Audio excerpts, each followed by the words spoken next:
Welcome to the J.D. Levy & Associates Calibration Point Podcast. Our podcasts are designed to bring a conversational exploration of key topics that we believe will provide value and insight to those serving in the nonprofit sector. We will highlight new developments in the field, latest research, and things we're learning from our own clients that we can share. If there are topics that you would like to see explored, please send them to us through our website at jdlevyassociates.com. Thank you for joining us today. We are very blessed to have Jay Height with us, Executive Director of Shepherd Community Center. And Jay has been a guest on our show in the past. And today we are doing a special edition. And our special edition series will come out periodically. And it is focused on understanding a day in the life of a nonprofit leader. And this idea for Jay came from just understanding more about what his leadership is like, what his organization is like from the relationship that we have, and really feeling compelled that we want to start to spotlight for donors, for volunteers, for board members, a better understanding of when a nonprofit leader is in their presence, when a Jay Height comes to a board meeting. Do people understand what it took for him to get there? And that is the context of where these day in the life special editions are coming from, so that we can begin to just explore what is it like leading, in this case, an inner city community center, and what is a day in the life like. So Jay, thank you for being with us. I'll let you just kind of share, when you think about a day in the life of Jay Height, what does that look like? Yeah, I think it's not a day where you put one hat on and you operate in that hat. You go from dealing with that family in crisis to negotiating a sponsorship deal with a corporation, to talking to a donor who has questions and understanding, to a staff member who's in crisis, to and the list goes on. And I think the reality is, and I think it's part of why it is truly a calling. It's not a job. If it's a job, then it's a horrible one. But I think the idea that we're called to this mission, to this opportunity to invest in people. And so it's investing in that government official. It's investing in the neighbor who is not understanding life's issues. It's investing in staff, and it's spending time trying to make sure that reading isn't a last thought, that exploring and staying in tune. It's trying to understand how the coronavirus will impact our neighbors, and how the stock market dropping impacts giving this summer and not just today. And so I think there's a complexity that comes that requires us to be in tune. And I think for me, that early morning time where I'm on a treadmill, I'm listening to Scripture, I'm reading Scripture, is that part of trying to make sure you're centered and understand how we can lead and minister and care and make decisions, and to understand that there's a part of it that we perform for an audience of one. And because there's lots of pressures to please people, and I think if there's one thing I would say to young leaders, it's to understand that you're not there to try and make people happy with you, because leadership isn't about making people happy. It's about executing to the mission and making the decisions that sometimes frustrates people. So you talk about audience. Let's open that up a little bit on a really practical level.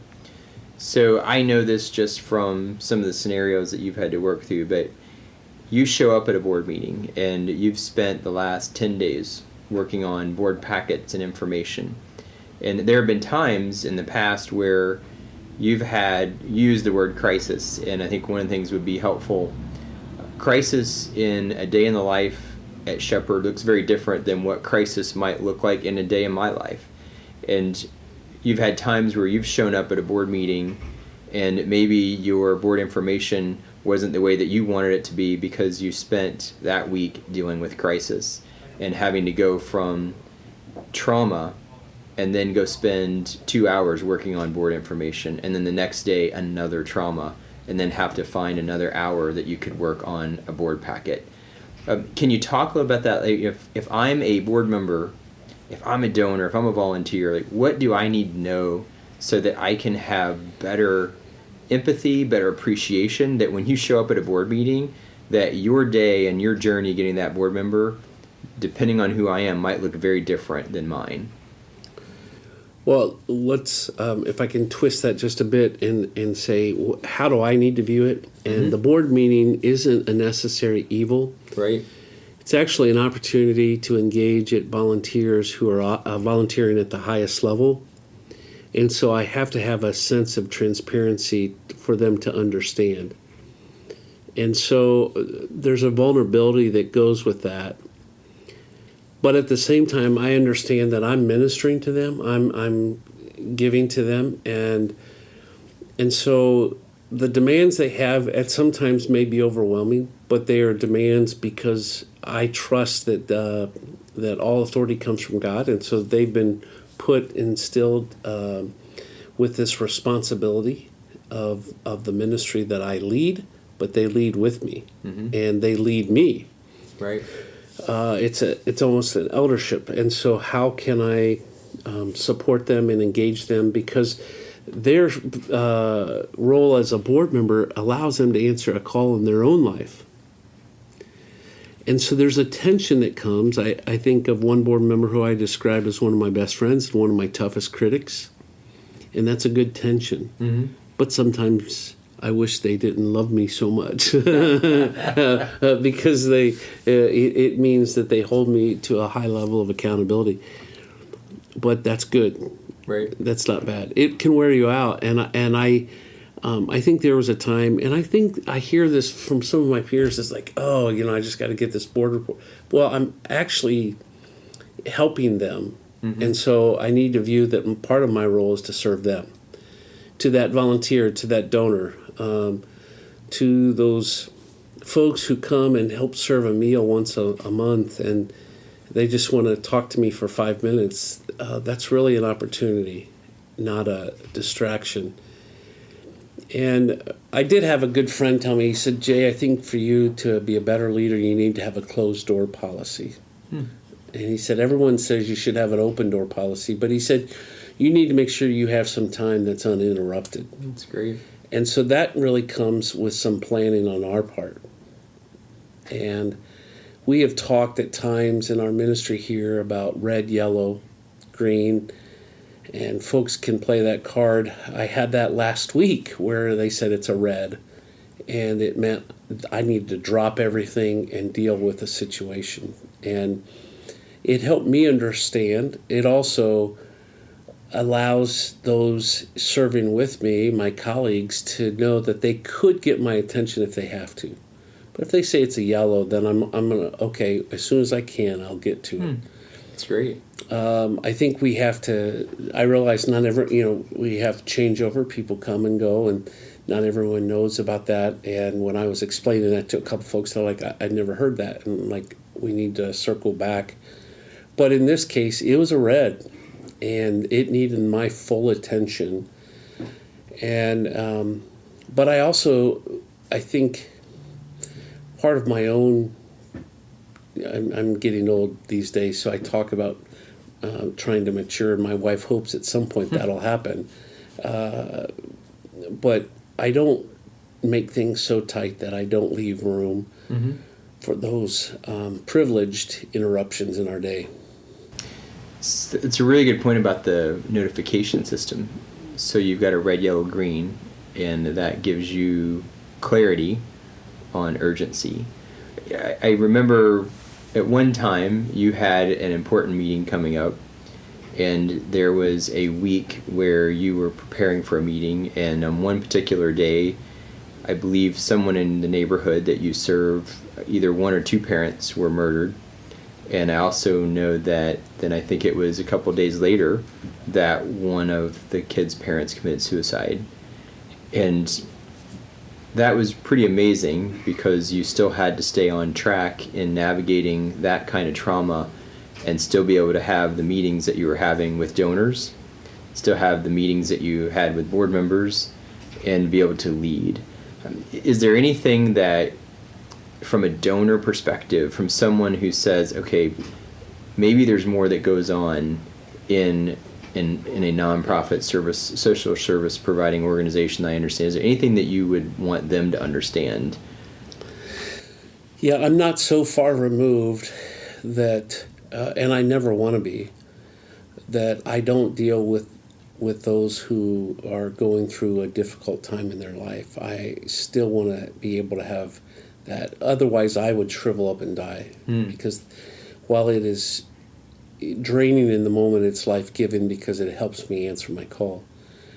I think in those moments, I have to do I've needed to do a better job to share that so that other folks can understand. I remember I was going to meet with a donor. I was going to ask him for a 6-figure gift, and this car accident happened in front of me. And me and another guy end up going through like 6 fire extinguishers to put the car out, pull the 2 folks out of the car that it was on fire. I called and told him I'd be late, and I show up, and I'm 20 minutes late. And I walk in the door, and the donor goes, "You smell," and he said some words I won't say, because they had poured alcohol on my hands, rubbing alcohol, and then I had the powder of the fire extinguisher all over my jacket. Wow. And so he said his expletive, pointed out that I was running late, and I said, "Yes, sir." And he knew what had happened, and later he said, "I just wanted to see if it was real." And so I think the caution is, don't exaggerate the challenges we live in. We live in a world that's got plenty of real problems. Don't run late. Don't do all of the things that sometimes we're just not making it happen. For a variety of reasons.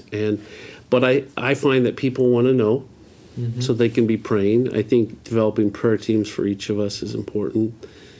Also understand that we're not Superman, and God didn't call us to save the world. He called us to join with Him in what He's doing to save the world. It's a really good point about transparency and allowing people to see under the hood, in a sense.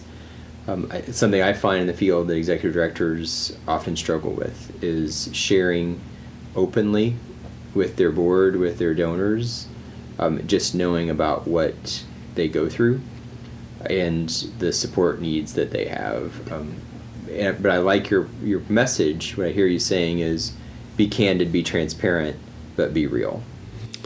And then also understand, while it may be consuming me, it doesn't consume the person I'm talking to necessarily. Right. And I need to move on and be fully present. So the other night, I take the young kid that my wife and I mentor and who's made some poor life choices of late, and he needed my full attention. Now, I was dealing with something else, but he didn't care about that. He wanted to know if he mattered to me, and so we live, whether it's other employees, colleagues, whether it's families we're serving, whether it's donors, volunteers, or board members, we need to be fully present when we're with them and not give them an idea of saying, "Hey, this is what I've been dealing with, so I may be a little exhausted, but I'm here to hear you. I want to hear you. You matter." That's great, and that really applies the point about you matter. Great way to translate to the donor care, volunteer care, board member care, staff care. And I would just have to say, by someone sharing transparently what a day in their life is like, obviously you're expressing that they matter to you, and it allows people to care. And when you look at burnout for executive directors, the number one source of burnout comes from the relation with the board of directors. The average ED stays 4.2 years in their position, and I would posit pretty strongly that part of the challenge is because the relationship doesn't have the candor and the transparency that you share and that you've just shared. Allowing one another to appreciate that when you come to a board meeting, how you got there may look very different than what it may be for me as a board member sitting there as well. So appreciate your time, Jay. It's been very helpful. Again, learning a day in life, helping us just to build some appreciation of what does it look like to lead, in this case, in an inner city urban community center that is so very multifaceted with a lot of complexity. But what I hear you saying is at the end of the day, if I keep relationships my focus, it can still be simple. Yep. Thank you so much, Jay. We really appreciate your time. Thank you. Okay, have a great day. Thanks for listening to the J.D. Levy & Associates Calibration Point Podcast. If you have comments or ideas for future episodes, please reach out using the contact page on our website, jdlevyassociates.com.